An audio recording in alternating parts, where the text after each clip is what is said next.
When Cain murdered Abel, there was no law during that time. And God made it a law in Noah's time. Genesis chapter 9, verse 5 to 6. Surely for your lifeblood, I will demand a reckoning. From the hand of every beast, I will require it. And from the hand of man, from the hand of every man's brother, I will require the life of a man. Whosoever shed man's blood, by man his blood shall be shed. For in the image of God, he made man. It was during the time of Noah that God now made it a law that murder is a sin before him.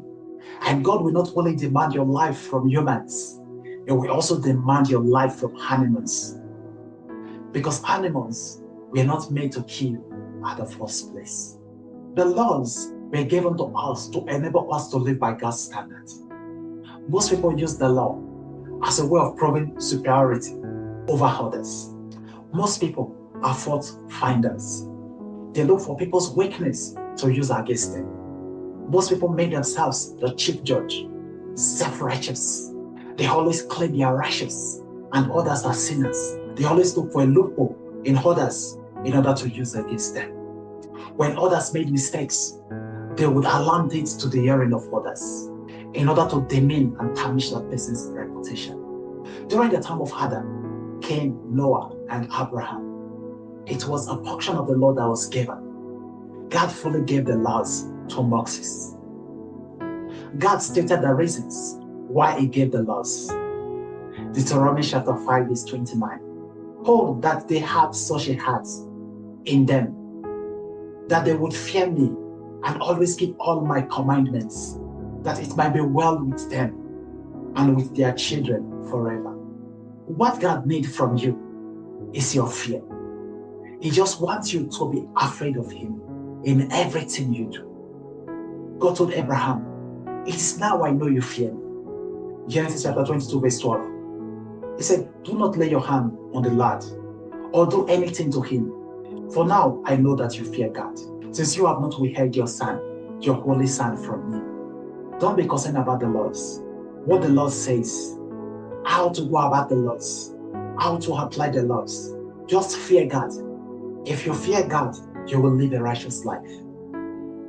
Now I understand why my dad gave me a native name, which means the fear of God. When you fear God, you will live a righteous life. When you have the fear of God in your heart, you will not want to do anything wrong that will make God to be angry with you. You will not want to do anything that will displease God. Put the fear of God in your heart. Instead of being concerned about the laws, what the law says, what to do and not to do, just have the fear of God in your heart in everything you do. Whenever you want to take any action, first consider it. Will God be happy with this action? Will this action please God? If the answers within your heart says no, then don't take the action. People take some certain actions because they don't put the fear of God in their hearts. The second reason why God gave the law was to enable us to live a long life. Deuteronomy chapter 4 verse 40.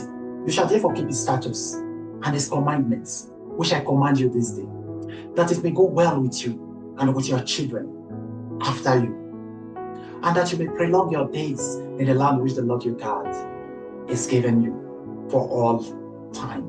Keeping the law of God helps you to live in perfect divine health, and it gives you long life.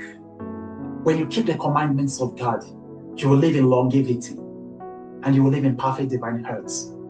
Thirdly, God gave the laws to bring others closer to Him through our lifestyle.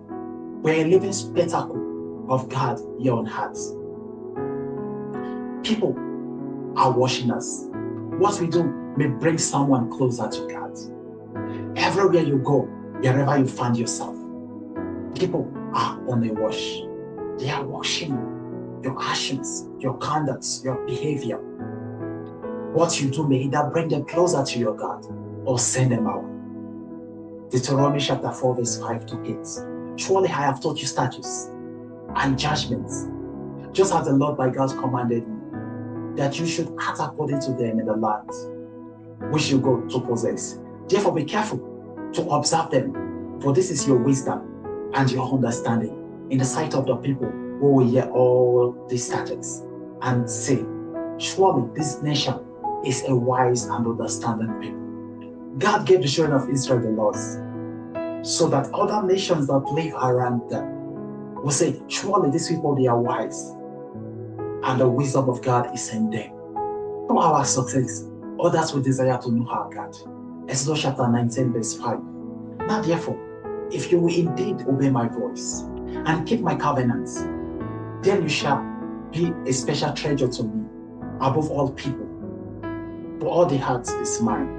Joshua chapter 1 verse 8. This book of the law shall not depart out of your mouth, but you shall meditate in it day and night, that you may observe to do according to all that is written in it. For then you will make your way prosperous, and then you will have good success. The laws of God was given to us to enable us to live a prosperous life, to enable us to be successful in everything we do. These are the reasons why God gave the law. From generation to generation, people often misinterpret the intent of the laws. God said, remember the Sabbath. Exodus chapter 20 verse 8. Remember the Sabbath day to keep it holy. The people misunderstood his intent, and God told Isaiah that he hated their Sabbaths. Isaiah chapter 1 verse 12 to 17. When you come to appear before me, who has inquired from your hand to trample my cats? Bring no more futile sacrifices. Incense is an abomination to me. The new moon, the Sabbath, the calling of assemblies. I cannot endure iniquity and the sacred meeting. Your new moon and your appointed feast, my soul hates. They are a trouble to me. I am weary of being bearing them. When you spread your hands, I will hide my eyes from you. Even though you make many prayers, I will not hear. Your hands are full of blood. Wash yourself, make yourself clean. Put away the evil of your doings from before my eyes. Cease to do evil, learn to do good, seek justice, rebuke the oppressor, defend the fatherless, plead for the widows. That was God speaking. God gave the law that we should remember the Sabbath. But God said, I hate their practices. I hate their Sabbaths. God hated their religious observance of the Sabbaths. A religious ceremony without the true meaning of Christianity is a waste of time. Having a special day in a week for God wasn't right. Make all days special before God. God is not after your service, He's after your heart. What we have today is nothing but religious practices. When you go to religious assemblies, you see people crying. You see people raising their hands. You see people dancing for God. You see people laying on the ground, lying on the floor, bringing gifts and offerings to God. God said, I'm not after these things. I'm after your hearts. We can deceive ourselves, but when we stand before God, we cannot deceive God. We can deceive others by the actions we play on the outside, but God knows the intent of our hearts. You can deceive others with your cry in the church, but God knows the intent of your hearts. Is there genuine repentance in your hearts? Is there genuine change? God is not after the actions. He's after your sincerity before Him. God is after the sincerity of your heart, not acting, not your pretentious acting. God is after how clean your heart is, not how white the cloth you are putting on it. We dress well to church. With some of us, we dress like angels, put on white. White on the outside, but dirty on the inside. God doesn't want that. God values your inside than your outside. God says, when you spread your hands, I will hide my eyes from you.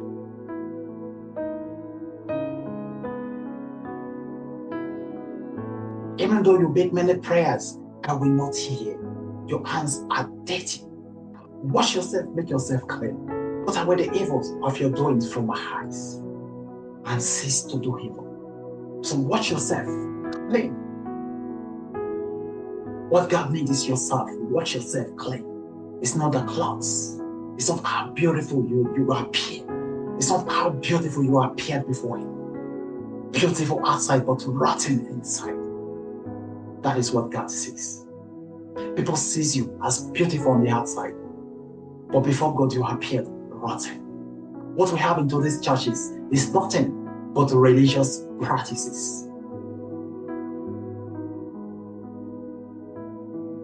Don't make the Sabbath day a special day only before God. Make all days special. Just as the Sabbath day is, where everyone appear to be righteous before God, where everyone puts on white and appear to be righteous and appear as saints. Learn to make all days like that. Romans chapter 14, verse 5 to 6. One person esteem one day above another. Another esteem every day alike. Let each be fully convinced in his own mind. He who observes the day, observe it to the Lord. And he who doesn't observe the day to the Lord, he does not observe it. He who eats, eats to the Lord, for he gives God thanks. And he who does not eat to the Lord, he does not eat. God is concerned about every day, not just one day. God needs total righteousness from you. God needs total righteousness from you. Not just the Sabbath day where you go to church and cry. And after crying, the next minute, you go back to where you were coming from. The next minute, you become worse than what you used to be. Join me in my next session as I talk about the intent of the law and how humans misinterpreted the laws.